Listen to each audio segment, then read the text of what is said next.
So, following the news that Alan Manchett, Maidstone United's prospective new majority stakeholder investor, was withdrawing his offer to take over the club in some aspect, I thought it's only fit that I hop on the social media bandwagon of outrage and fury to give my thoughts and opinions on this whole situation. Now, I did tweet yesterday that very, very annoyed was somewhat of an understatement.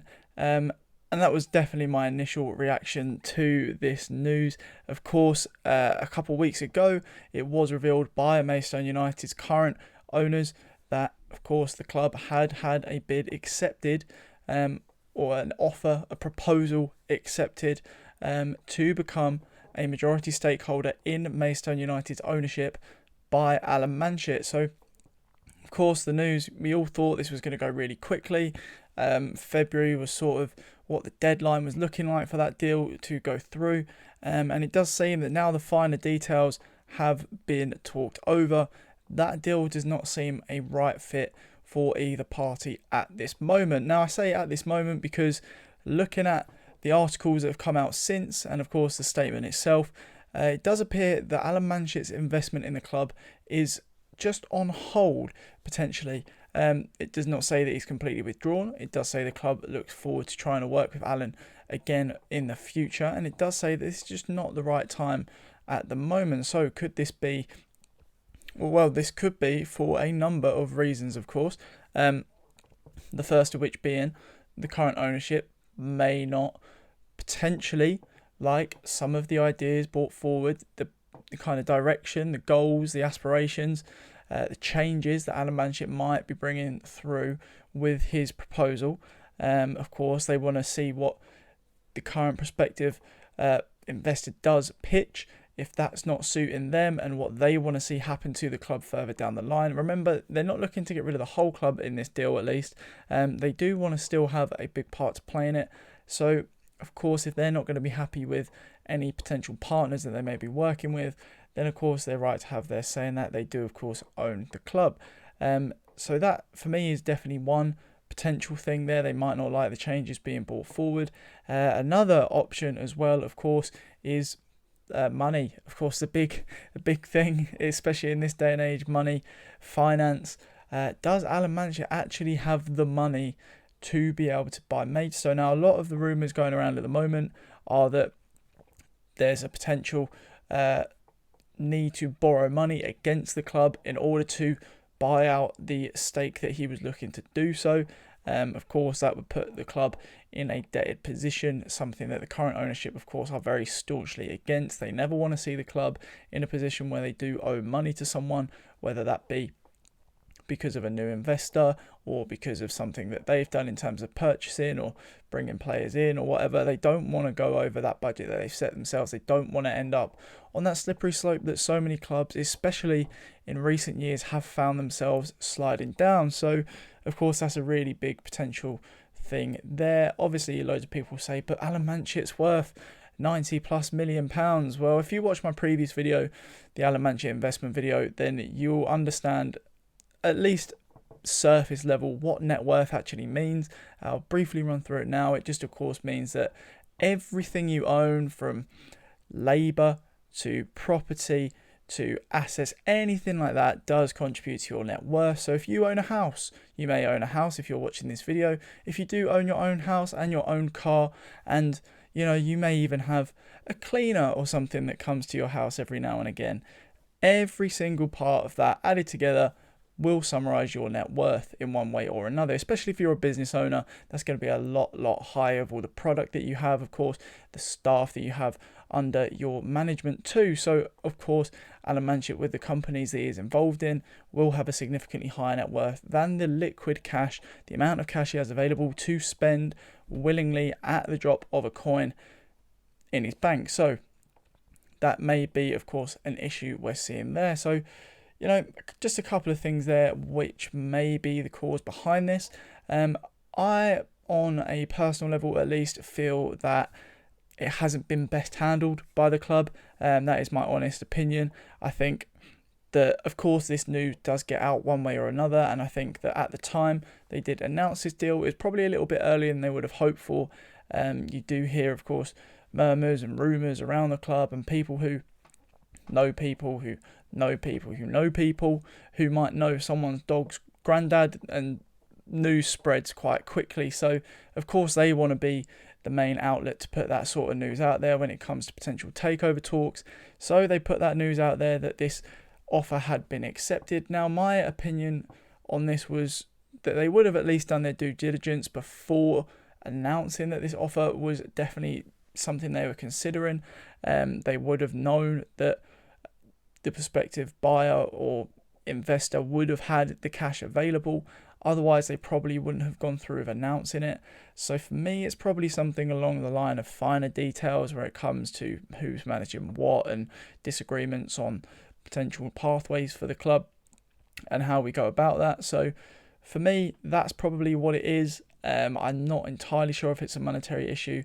You never know, it could have been. The club may have been forced into announcing this deal a little bit sooner than they wanted to, and they might not have had the time to go over everything in terms of numbers. So when it comes to, of course, the bounce around the club, the fans, the players, the new staff that are in, of course, Ryan Gordon, who's in, you've got George Elokobi back as well, a couple of new players in, of course, Sam Bone, Mamadou Diop, who's just been announced as well on a loan.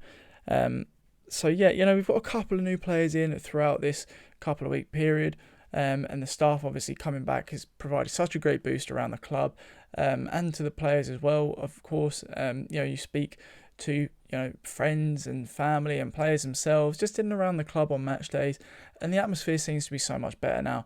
Of course, George has this influence on people. Ryan Gordon, someone who absolutely champions this positive mentality. I think if he was in that dressing room with Hakan, when, of course, we've heard, such negative things were kind of potentially going on, and just how downbeat the mindset was at times, I think Ryan Gordon just would have just crumbled, because it's just completely against his philosophy to see things happen in that way and get to such a state where the manager has to part with the club, unfortunately.